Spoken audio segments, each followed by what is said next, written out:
everyone, welcome back to Learner's World. Today's video is going to be over some simple things you'd see in a science class in elementary, middle school, or high school.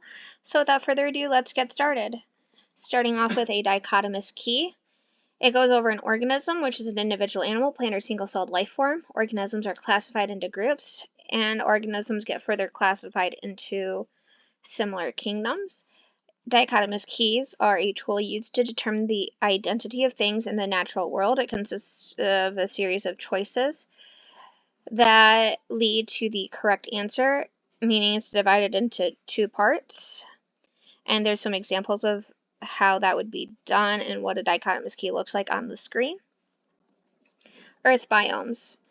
So the Arctic biome, it's cold, it's vast, treeless area of swampy land found around the Arctic oceans. Animals seen in this biome are typically polar bears and caribou. Alpine tundra, it's found at the tops of mountains. It's treeless and rocky, cold and dry. Plants and animals found there so there's going to be very little life. There are some shrubs and mosses, though plants in this biome typically have very shallow roots.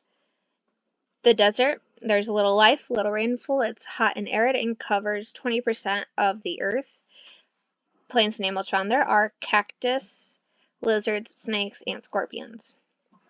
The rainforest, it's the most diverse with lots of rain. Found near the equator, it covers 6% of the earth, but has over 50% of all species found on the earth. Plants and animals found here are monkeys, birds, snakes, small mammals, plants like trees, and frogs. Earth's oceans cover 70% of the earth.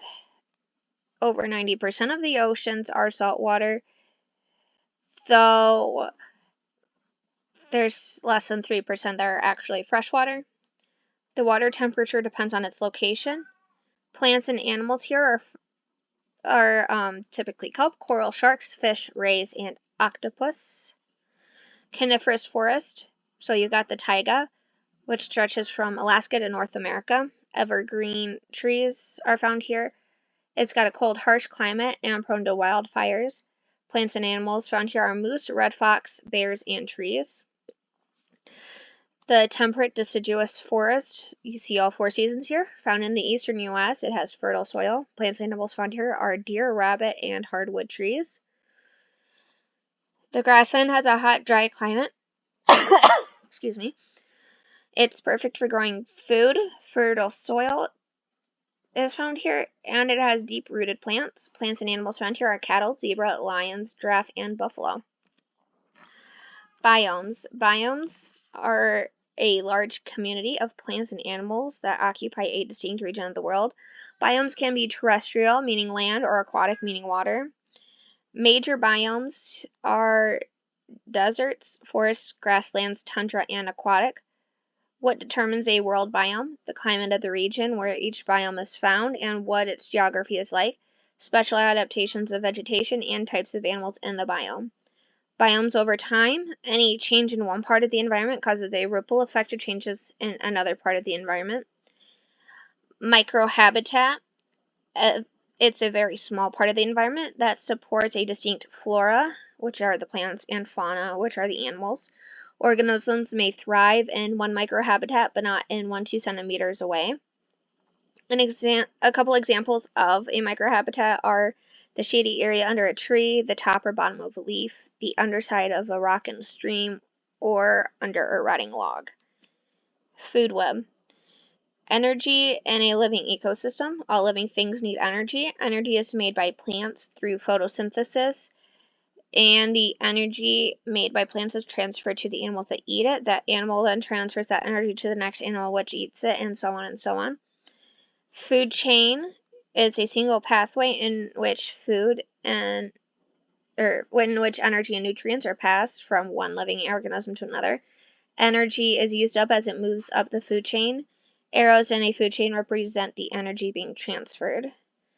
A food web is a network of food chains by which the energy and nutrients are passed from one living organism to another. There are multiple pathways. The arrows represent energy being transferred, and food webs as well. Energy is greater at the bottom of the food webs, though. Energy pyramid is a graphical model of energy flow in a community.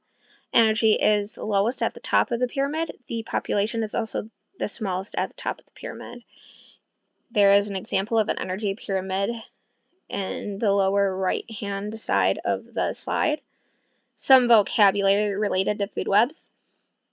So you have the producer, which makes their own energy or their own food, which are typically the plants. Consumers get energy from eating other organisms. Decomposers will recycle dead organisms into chemical nutrients used in soil, air, and water. Herbivores are going to eat only plants. Carnivores eat only meat, and omnivores eat both plants and meat. Scavengers eat bodies of dead organisms. Primary consumer. This is primarily what eats the producers. Secondary consumer eats primary consumer. Tertiary consumer eats secondary consumer. And the apex consumer is the top consumer. And it's going to eat the tertiary, secondary, and primary consumers. So you have deep ocean food webs. So no sunlight reaches the deep ocean floor, but they're still alive. In these extreme environments, energy comes from one of two places. One being cold seeps and two being hydrothermal vents. This is a process called chemosynthesis. Cold seeps are areas where methane and hydrogen sulfide are released into the ocean. Certain single-celled organisms, which are microbes typically, live off these gases. Clams, mussels, shrimps, crabs, bacteria, and tube worms eat these microbes for food. Hydrothermal vents are going to be where water is heated by underwater volcanic activity. Hot water spews from holes in the crust called vents. Microbes turn the chemicals in the hot water into energy. Fish, shrimp, giant tube worms, mussels, crabs, and clams live on the microbes that eat these chemicals. Saltwater food web is going to be where plants start the process by making their own food through photosynthesis. Small fish will eat the algae and sea plants. Shrimps are also going to eat the algae. Seals then in turn eat the large and small fish. Sharks eat large fish and seals. Crabs eat all the dead plants and animals. In a forest food web, the producer or the plants start the process again, where grasshoppers are going to eat the grass, as well as mice and rabbits eating the grass. Mice are also going to eat the grasshoppers. Snakes in turn eat mice and grasshoppers. Hawks eat the snakes, rabbits, and mice. And then the decomposers come in at the end, eating all the dead plants and animals. Freshwater food web, again, starts with the producer or plants. The small fish eat the algae and insects. The water insects eat the algae. Frogs eat insects. Large fish eat small fish and insects. Cranes eat small fish, large fish, and frogs. And the bacteria comes in at the end, eating all the dead plants and animals. Energy pyramids. So the energy aspect of this, energy in a living system. All living things need energy. Energy is made by plants through photosynthesis and is transferred to an animal that eats it. A graphic representation of the system is called an energy pyramid. How is an energy pyramid organized? The trophic levels is the feeding position in a food chain or energy pyramid that an organism occupies based on what it eats. Energy decreases from lower to higher levels of the energy pyramid. A biomass or living or organic matter is decreased from lower to higher trophic levels. Parts of a food chain or a food web. Producers get their energy from the sun, make their own food through photosynthesis. This is also known as an autotroph because it makes its own food. Consumers cannot make their own food, making consumers heterotrophs, meaning they cannot make their own food. So they eat plants and animals. Primary consumers are the first to consume for food. Herbivores consume plants. Secondary and tertiary consumers eat primary consumers and each other. Carnivores, which fit into these categories, eat only meat. Then there's quaternary consumers, which are the apex predators. They're at the top of the food chain. Decomposers are known as the garbage men of ecosystems. They're active at each level of the pyramid and break down dead organisms and return its nutrients back to the environment. The energy pyramid, its shape shows how the amount of useful energy that enters each level decreases as it is used by organisms in that level. The amount of energy in each level decreases by 10% as you go up the pyramid. The energy is measured in kilocalories or kcal or joules, which gets abbreviated to J.